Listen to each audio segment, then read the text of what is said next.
Hola, bienvenue sur Chris and Cree, nouvelle vidéo dans la catégorie témoignage. C'est parti.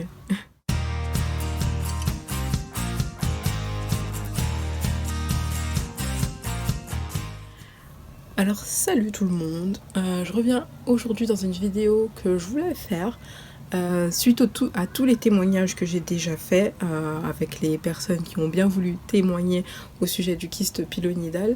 J'ai décidé, j'avais envie de faire une vidéo, de base je voulais faire ça après 10 témoignages, donc là il y a déjà 10 témoignages dans la playlist que je vous remets d'ailleurs ici.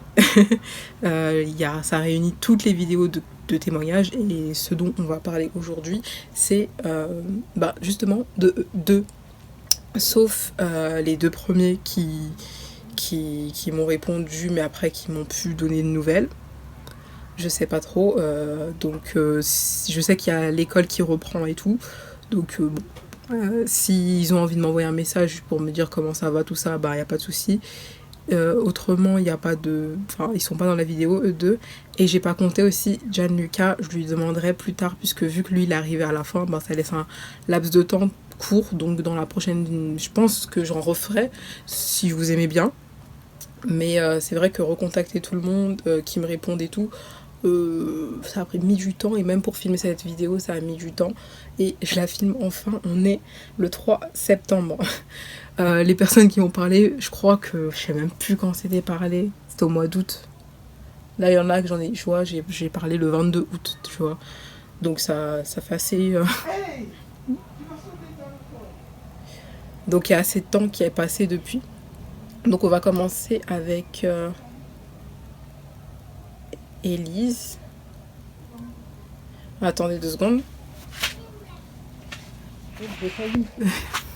Donc j'ai failli me faire avoir une deuxième fois parce que ça filmait pas. Mais j'ai vu ça à temps. Donc Christiane est contente. Donc on commence du coup avec Élise. C'est le témoignage numéro 3 dans la playlist.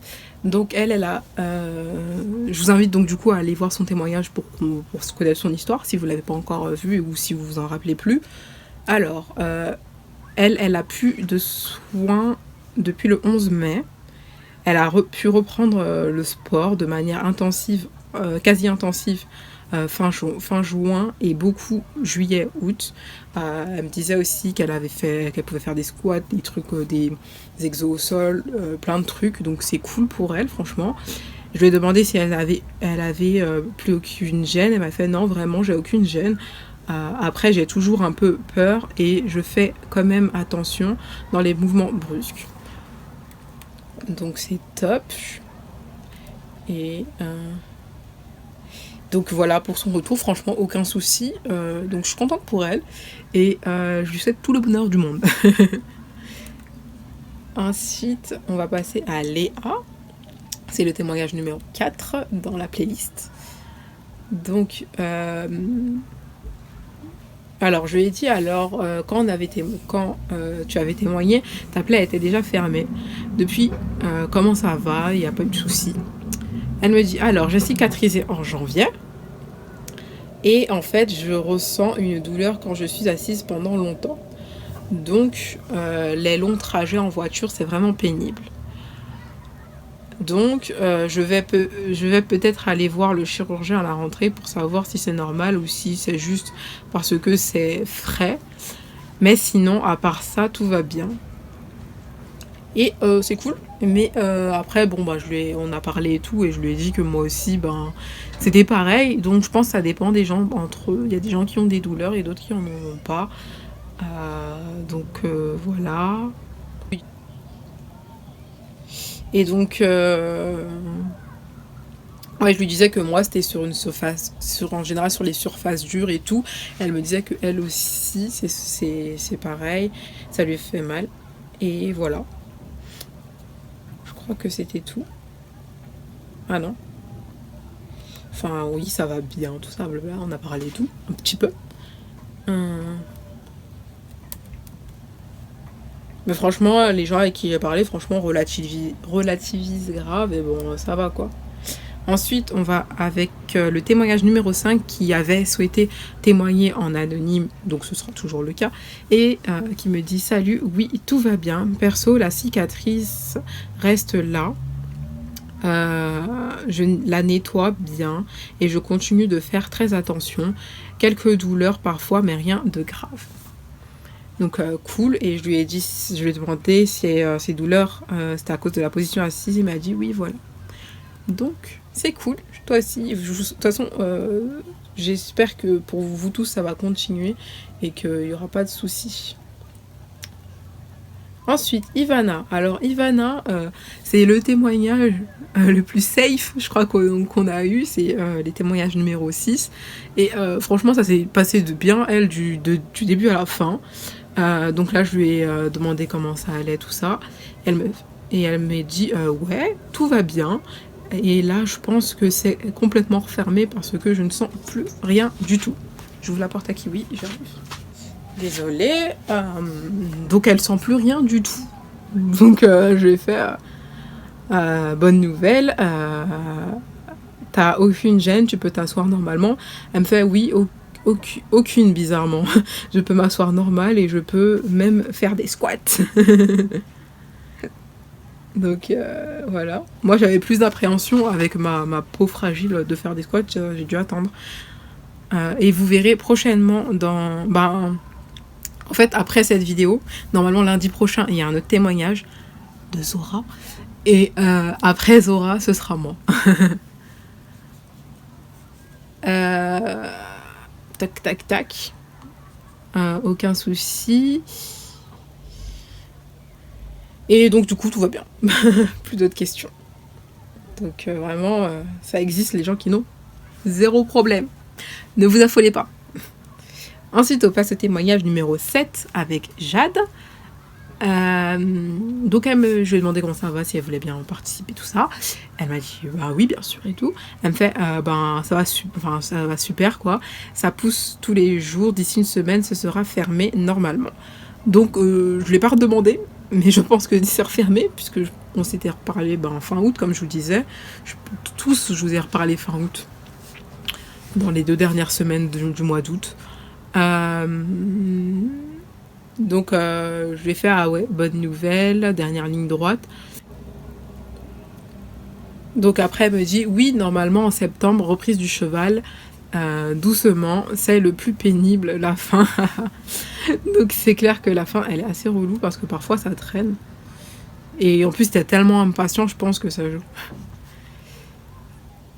Et après j'ai fait ouais c'est chiant, nanana, c'est tellement fragile. Et après, je le fais en ce moment, tu vis ta vie normalement ou tu fais attention à certaines choses.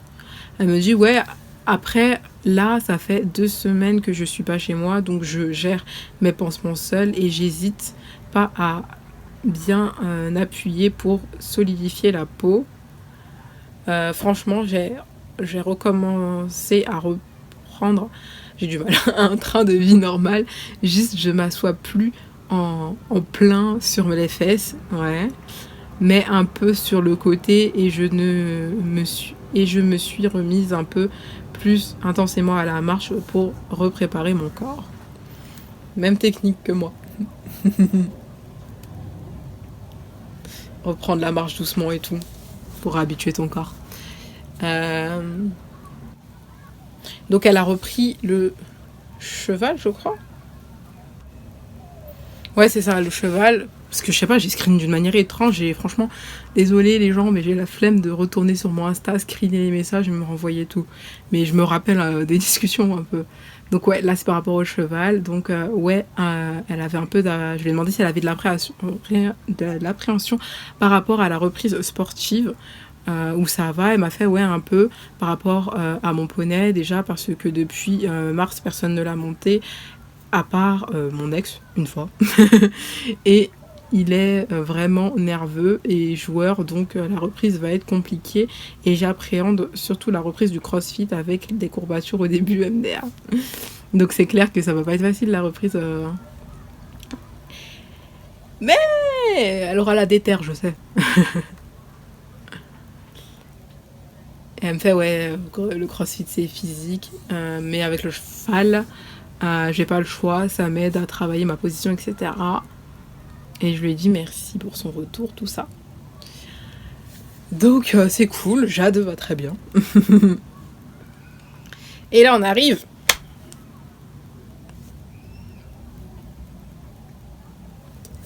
J'ai confondu le message.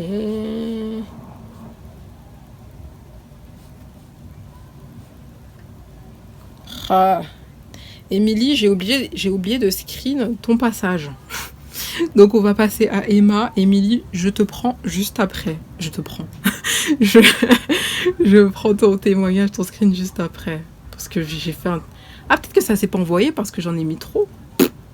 Franchement là, je filme à la cool les gars. J'espère que ça vous dérange pas. Je filme comme si c'était un vlog presque. Alors, on va parler avec Emma. Le témoignage numéro 9. Donc... comment ça va, tout ça. Je vais parler tout. Elle me fait coucou, ça va. En plus, il s'est passé des choses depuis. J'ai normalement fini toute la convalescence et les soins. Je recommence le sport bientôt. Mais du coup, ouais, je suis partante. Du coup, pour parler. 2 secondes, je vais vérifier si ça filme. Oui, ça filme. Je me fais pas voir deux fois. J'étais étonnée et tout, et je fais bah raconte-moi, vas-y. Du coup, elle a c'est... Ah bah, je crois qu'elle nous a fait un résumé. Oui, voilà. Alors, mise en situation. Au moment où je t'avais parlé, ça allait bien. J'avais encore tous les fils. Les infirmières passaient, c'était cool. Puis après, le dernier week-end, les fils, c'était la merde. Je me disais que le mieux, c'était de les enlever. Ça me grattait, ils me tiraient. Mais c'était pas la cicatrice, c'était vraiment les fils qui devenaient gênants. Donc du coup, c'est notre fameuse témoigneuse, c'est pas celle qui a fait la technique en lambeaux, donc qu'on referme la plaie. Donc je lui ai dit, tu les as gardés combien de temps les fils? Elle m'a dit 2 semaines après l'opération. Déjà, ça, ma mère trouvait que ça faisait beaucoup de temps à garder des gros fils comme j'avais. Mais en plus, après les 14 jours, j'ai compté les jours pour les enlever à la fin. J'ai compté les jours pour les enlever à la fin. C'est vrai que 2 semaines, ça fait assez long.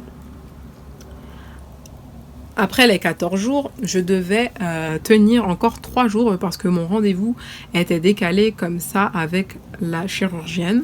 Était calé, pardon, comme ça avec la chirurgienne. Mais c'était plus possible, ça me dérangeait trop. Alors on a demandé son avis à l'une des infirmières. Elle m'a dit le dimanche que le mieux c'était que ma mère commence à en enlever certains.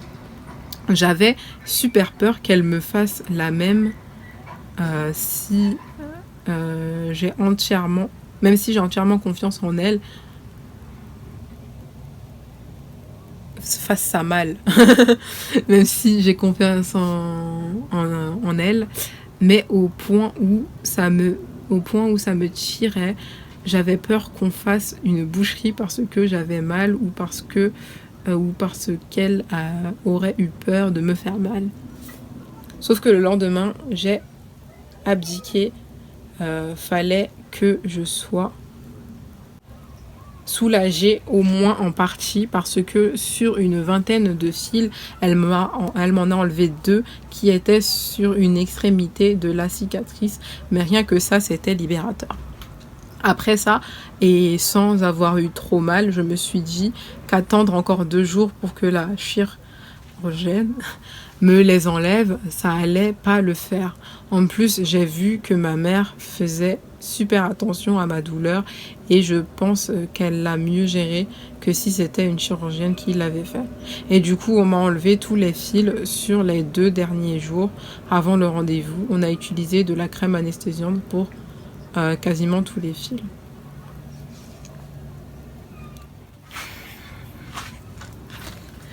J'ai été interrompue, mon neveu s'amuse à m'appeler. Super.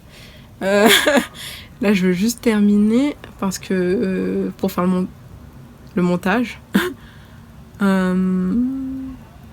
Je sais plus où j'en étais. Pour de vrai, je les ai gardés beaucoup trop longtemps. 5 ou 6 d'entre eux étaient ensevelis sous la peau. On ne pouvait même plus voir le nœud. Autant dire qu'on en a sué.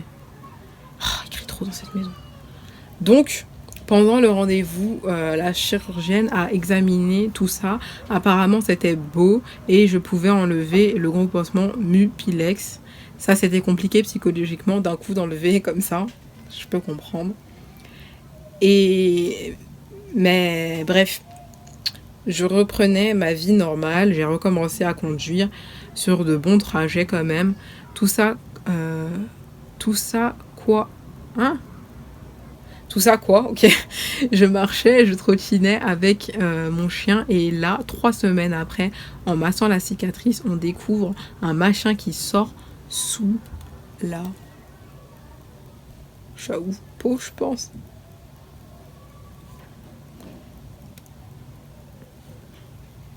Sous la peau, en grattant un peu, ma mère m'annonce qu'il reste un fil.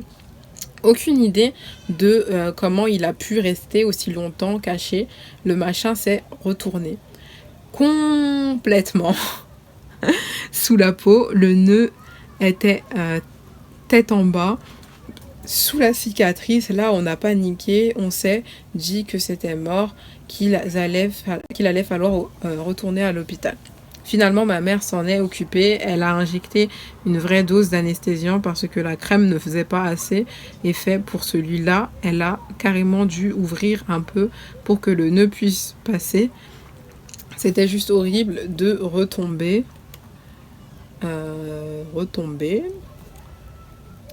Là-dedans après toute la galère. Au final, j'espère, on croise les doigts. Croisez tous les doigts. Tout est fini et plus rien ne me fera chier. Clairement. Même si je sais que j'ai eu de la chance dans l'histoire que ma mère puisse m'aider enfin tout. J'en ressors une chose de bien. J'avais plus trop d'appétit. J'avais plus trop d'appétit après les fils. Et du coup, j'ai perdu, je crois, presque 2 kilos. On va maintenir la forme, hein. Ah non, tu. Et du coup, j'avais fait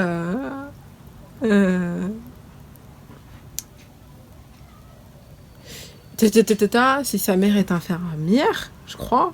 Parce que je sais qu'il y a quelqu'un qui avait témoigné que sa mère est infirmière, je savais plus si c'était elle. Non, ma mère est médecin généraliste et du coup, et coup de chance, elle aime les petites chirurgies, genre enlever les fils, ce genre de trucs. Du coup, oui, elle m'a entaillé la peau au bistouri pour faire passer le nœud du fil et pas forcer le passage par la peau toute neuve. Et je lui ai demandé si c'était parce qu'on lui a... Enfin, elle pense que c'était parce qu'on laisse rester trop longtemps les fils ou quoi. Elle m'a fait, on n'en sait rien. En fait, on suppose qu'il s'est retourné super tôt dans la cicatrisation parce que cet endroit était déjà plus compliqué que les autres à cicatriser quand les infirmières venaient. Et il avait d'autres fils très proches qui auraient pu le pousser. On ne saura jamais. D'ailleurs, même la chirurgienne n'a rien vu non plus. Et je fais d'accord, heureusement, que vous avez remarqué que ça assez tôt. Je croise les doigts pour... Je croise les doigts aussi pour que t'en aies fini avec ce kyste. Donc voilà. Long témoignage assez un peu flippant, mais au fond ça s'est bien passé et elle avait de la chance que sa mère soit un peu dans le domaine et tout, qu'elle ait pu l'aider et c'est cool. Donc je sais pas si je peux trouver sur l'ordi Émilie. Boum. Peut-être que je peux retrouver son message. Non. On peut pas envoyer des messages? Si, normalement, sur... Non. Moi, je sais pas comment faire. Je ne comprends... Ah, envoyer un message. Je peux trouver Émilie. Suivant. Yes, Émilie, je t'ai trouvé. J'ai pas besoin de couper la vidéo. Donc je lui ai fait salut, comment ça va, je préfère une vidéo, tout ça, comment ça va et tout. Elle me fait oui avec plaisir et tout. Donc cool. Purée, j'aurais dû faire ça dès le début, mais ça aurait été un peu long. Franchement, ça va super bien. Pour récapituler un peu, j'aime bien quand vous me faites des récapitulatifs en vrai. La prochaine fois, je pense pour les prochains témoignages, je vous demanderai un récapitulatif, comme ça revient un peu dans le contexte. Donc là, on est à Émilie, témoignage numéro 8. Pardon, 8, témoignage numéro 8. Donc pour récapituler un peu, je me suis fait opérer le 27 mai et j'ai totalement retiré la mèche et le pansement le 28 juillet. Donc 3 mois. Donc là, pour l'instant, il me reste un vrai tout petit trou. Donc ma cicatrisation sera terminée d'ici même pas une semaine. Donc il y avait des gens qui étaient dans le même timing en vrai. Alors je vais demander si elle a pu reprendre une vie normale, si elle a pu reprendre le scooter, puisque dans le témoignage elle nous parlait de scooter. Elle a dit oui, je peux enfin me baigner et reprendre des bains, car les douches ça devenait un peu chiant. Et oui, le scooter j'ai repris depuis début juillet. Donc c'est cool, elle va bien. Donc trop contente. En tout cas les gens, je suis trop contente pour vous tous, parce que franchement, même s'il y a eu une péripétie pour Emma, dans l'ensemble ça a été, donc c'est cool. C'était compliqué de filmer cette vidéo les gars, on m'interrompt sans cesse, donc je finis à la main, comme dans les vlogs, j'espère que je suis cadrée. Je sais plus ce que je voulais dire. Merci d'avoir regardé la vidéo et je referai peut-être une vidéo dans ce genre après les 10 prochains témoignages, et il y aura des nouvelles miniatures que vous avez choisi la couleur sur mon Instagram. Ça sera un bleu un peu, je sais pas quelle couleur en fait, un bleu assez clair, tu vois, parce que là c'était du vert un peu kaki sur les 10 premiers et les 10 prochains ce sera du vert un peu clair. Bref, je sais pas pourquoi je vous dis ça, parce que les 10 prochains témoignages après les 10 suivants, et ben ce sera une autre couleur. Donc voilà, je vous fais des bisous et à dans une prochaine vidéo. Merci à tous ceux qui m'ont répondu et je vous fais des gros bisous. Ciao.